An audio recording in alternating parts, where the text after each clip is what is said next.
যারা পাপ করতে করতে নিজের উপরে জুলুম করে ফেলেছেন, যারা অপরাধ করতে করতে অন্তরটাকে কালি বানিয়ে ফেলেছেন, তারা ভালো করে লক্ষ্য করেন মুসলমান ভাইয়েরা, আল্লাহর রহমত থেকে নিরাশ হবেন না।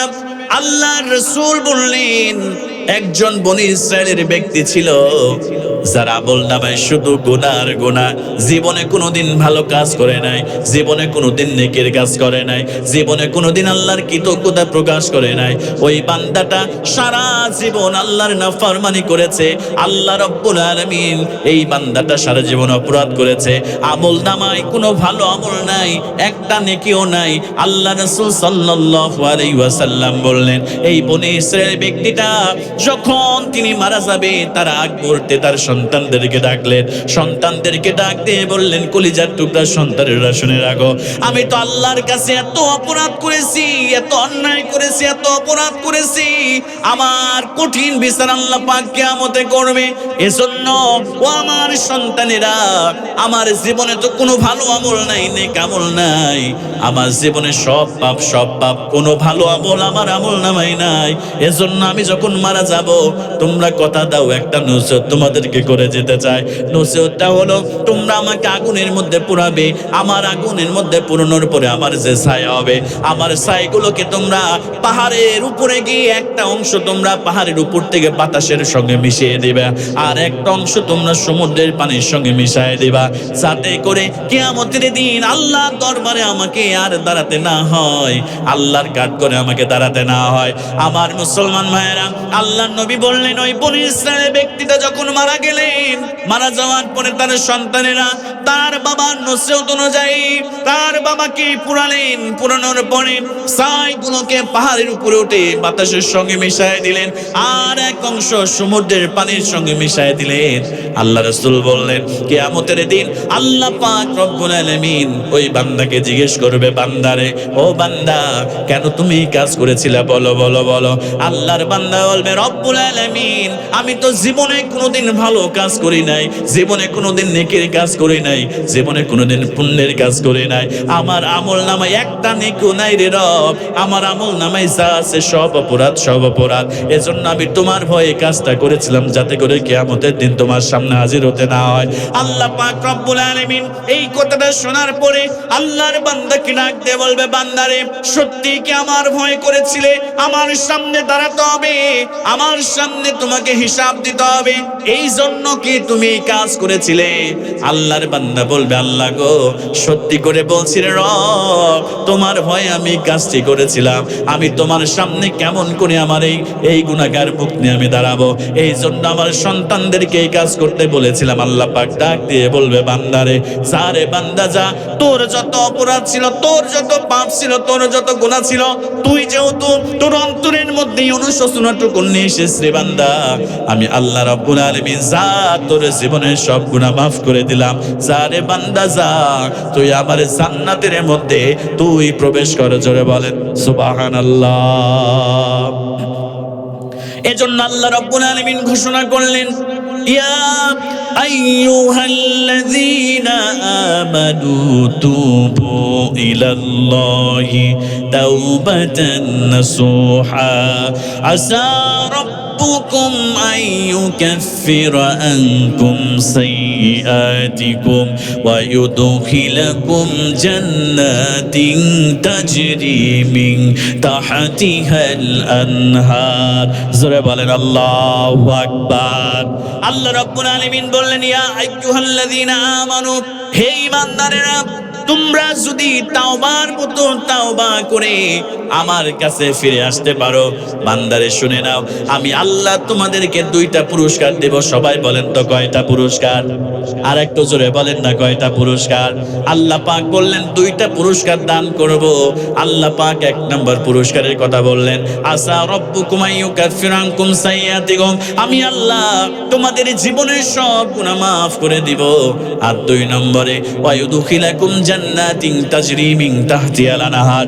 আমি আল্লাহ 2 নম্বর যে পুরস্কার দেব সেটা হলো তোর জীবনের সব গুনাহ তো মাফ করবো রে বান্দা, সঙ্গে সঙ্গে তোরে আমি এমন একটা জান্নাত দিয়ে ধন্য করব যে জান্নাতের তলদেশ দিয়া ঝর্ণা ধারা প্রবাহমান। জোরে বলেন সুবহানাল্লাহ। এজন্য আমার কলিজার টুকরা যুবক ভাইয়েরা, কত অন্যায় করেছো রে ভাই, কত অপরাধ তুমি করেছো, আল্লাহর নাফরমানি কত করেছো। 10 বছর তুমি আল্লাহর নাফরমানি করেছো, রবের কদমে সেজদা দাও না। 5 বছর তুমি রবের কদমে সেজদা দাও না। 15 বছর তুমি রবের কদমে সেজদা দাও না। 10, 20, 50 বছর আপনি নামাজ পড়েন না। আমার প্রিয় ভাইরা, টেনশন করবেন না। লা তাকনাতু মির রাহমাতিল্লাহ। জীবনে ভুল করে ফেলেছেন, আল্লাহর কদমে সেজদা দেন। আল্লাহর কদমে সেজদা দিয়ে নিজের অপরাধের কথা স্মরণ করেন। আল্লাহ পাক রব্বুল আলামিন অবশ্যই আপনার জীবনের সব গুনাহগুলোকে মাফ করে দিবে। কথা বলেন ঠিক কিনা? আমার যুবক ভাইয়েরা নামাজ পড়তে চায় না। যুবকদের কি হয়েছে? ও যুবক, বললে বলে হুজুর আর কিছুদিন যাক তারপরে নামাজ পড়বো। যুবককে যদি নামাজের কথা বলা যায়, বলে হুজুর আর 10 বছর যাক, আর 5 বছর যাক, আর একটু বয়স হোক, তারপরে নামাজ পড়বো, তারপরে দাড়ি রাখবো, তারপরে ভালো ভালো কাজ করবো। ও যুবক ভাইয়েরা, তুমি কি দেখো না এই দাপুনিয়ার বাজারে যখন একটা যুবক কত স্বপ্ন নিয়ে মোটর সাইকেল নিয়ে যায়, কত যুবকের হাজারো স্বপ্ন ছিল, হাজার হাজার যুবক কত স্বপ্ন দেখেছিল অনার্স মাস্টার্স কমপ্লিট করবে, এরপরে সুন্দর একটা চাকরি করবে, এরপরে একটা সুন্দর মেয়ে দেখে বিবাহ করবে, এরপরে একটা বাড়ি করবে। এত স্বপ্ন, কত স্বপ্ন দেখেছে যুবক, কিন্তু রাস্তায় যখন মোটর সাইকেল নিয়ে বের হয়েছে, আমার মুসলমান ভাইরা, রাস্তায় রোড অ্যাক্সিডেন্ট করে হাজারো যুবক প্রতিনিয়ত নিউজে দেখতে পাওয়া যায়, তারা রোড অ্যাক্সিডেন্ট করে এই দুনিয়া থেকে বিদায় নিয়েছে। এরকম যুবক আমাদের সমাজের মধ্যে আছে না নাই? আমার কলিজার টুকরা যুবক ভাইয়েরা, ফেসবুকে একটা ভিডিও দেখে অনেক আবেগ আপ্লুত হয়ে গিয়েছি। যারা সোশ্যাল মিডিয়া যারা চালান, যারা ফেসবুকে যারা অ্যাক্টিভ আছেন, কয়েকদিন আগে গাইবান্ধার সুন্দরগঞ্জের মহিমাগঞ্জ, ওই দিকেও আমার প্রোগ্রাম ছিল। একটা ছোট্ট একটা কথা শেয়ার করে আপনাদের সঙ্গে।